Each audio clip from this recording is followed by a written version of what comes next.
Hey there, it's Nicole Lewis-Keeber, founder of Nicole Lewis-Keeber Coaching, therapist, mindset coach, speaker. And I am here today to talk to you about why you started your business in the first place. Okay.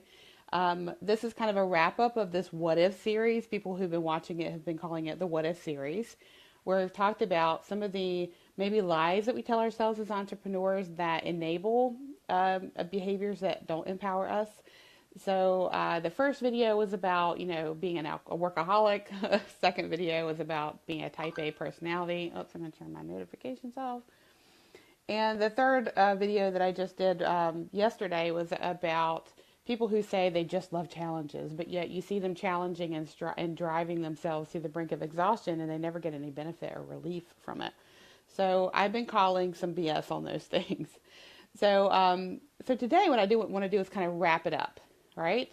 So as entrepreneurs, people accept a lot of, or in the workforce too, we tell ourselves a lot of lies about how we challenge ourselves, how we operate in the world. We tell ourselves I'm just a type A personality. That's who I am. And I question, like, what if that is not true? Okay. So when I talk to my clients about why they started a business, they often say, well, I want more money. I want more freedom. Okay. What if that has nothing to do with why you started your business? What if it's actually something way deeper than that? And I commonly see blocks and blind spots within the structure of the business that my clients are creating that have their origins from childhood adverse situations. And I call them blocks and blind spots because they don't always know that this is true. Okay.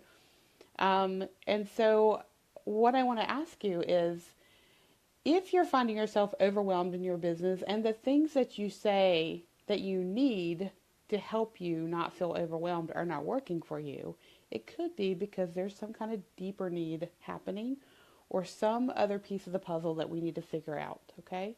So what I want to ask you is, what did you start your business to get more of or to feel more of?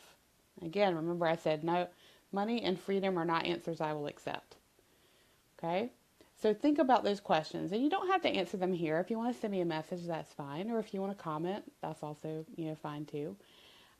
So what did you start your business to get more of or to feel more of? Our business is a vehicle for something. It's not an easy thing to jump out there into the world of entrepreneurship or small business. It takes a lot of courage to do that. And there has to be some kind of compelling fact. And sometimes that compelling fact is, very empowering and very healthy. And oftentimes it is not, because it has some kind of story to it that's connected to a childhood experience that we had or multiple ones that we had. So when you can ask yourself these questions, you're going to get to the root of some of the reasons why you're overwhelmed and some of the reasons why the things you're doing to try and not be overwhelmed are not working for you. So what did you start your business to get more of, to feel more of? And on a deeper level, what deeper needs are you trying to satisfy from your business? Are you trying to show someone something? If you had an experience in your life where you're like, I'll show them, or when I become an adult, I'm going to have this or I'm going to have that, and then they'll see. This type of internal language, it means we've attached a story to why we started a business that it has nothing to do with money or freedom. It has to do with identity. It has to do with belonging. It has to do with feeling safe. Oh, and sometimes it has to do with, I'm going to create one more opportunity in my life to feel less than, because every day I'm going to wake up in my business and feel like I can't do this. Okay? So what deeper needs are you trying to satisfy within your business? Are you trying to feel more accepted? Do you need power and control? Did you feel left out of things growing up? And so now you've created a business, a company, a team who are just right there because you want to be the center. These things sound, I had someone tell me the other day, like, hi, Nicole, you make us all sound like we're broken. And that is not true.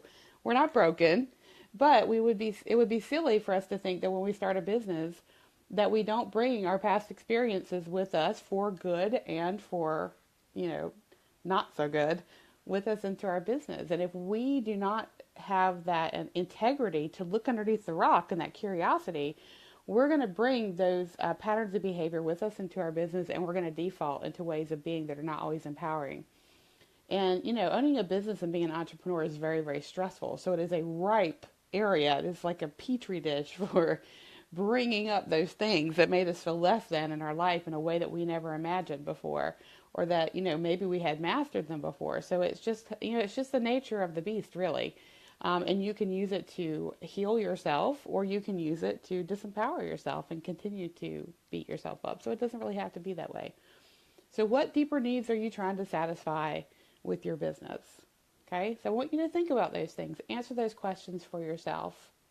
And if you're feeling like, that you have created this business that is out of control, it's got you in overwhelm, and you never feel like you can do anything right, it could be that you have defaulted into some kind of disempowering role within the relationship between you and your business. So I want to offer you a workbook that you can use that I created to help you kind of figure out where you might be in relationship with your business, and perhaps, if your business could be, relating to you in a way that surprises you. It's not uncommon for a client of mine to say, "Oh my God, Nicole, my business is my demanding father that I can do nothing right for," or, my teacher, my very first teacher when I was learning to read, who told me I'd never be able to do this. I would never be smart enough, or whatever. That your business can be that to you in a lot of ways without you realizing it. So I want you to go to my website, which is nicole.lewis-keeber.com/free. And there is a workbook there. It's a business relationship self-assessment workbook. Got to find a better title for that. But it is there. You can download it for free. It is not a bunch of fluff. There are real questions that I researched in there to help you begin to think this through. I interviewed 20 people and took them through this assessment before I launched it to make sure that it was satisfying, to make sure that it had the information that people would need and that it would be meaningful. So I invite you to go download that workbook and see if you can find those blocks and blind spots within that relationship that you have with your business, so that you can shift it and change it. Because that's the great thing, is that you have the power to shift and change it. You have the power to create the relationship that you want in your business and with yourself and with your money, that's empowered, that's lovely, that's loving, that's supportive, that's, gets you excited every day. That is complete within the realm of possibility for you if you can just make those shifts and, relieve some of those blocks and blind spots that are sitting in your business that have set themselves up without you realizing it. So, all right, so I'm going to end this video because this one went way longer than the others. But it was kind of a wrap up of the What If series. So if you are here on the replay, thank you for watching. Any comments or questions are welcome. If you don't feel like sharing them in public, feel free to send me a message, or send me a message from the website on contact form to say, "Hey, Nicole." And I would love to hear from you. If this resonates with you and you think this is information that other people would benefit from, please feel free to share. Like, comment, and share on your platform. Share with people that you think could benefit from this as well. And if you're wanting to learn more about the concepts that I teach, feel free to follow me on Medium too. I write a lot of articles there about this, so follow me there. So what is Miss Patrice saying? She says, we must have both had the formative experiences that made us think this is BS, since calling out stuff is part of our business. Exactly. A lot of businesses are created through this is BS. Yeah. And one of the things that I find fascinating about entrepreneurship is that the very thing that entrepreneurs were trying to overcome is what makes them amazing entrepreneurs.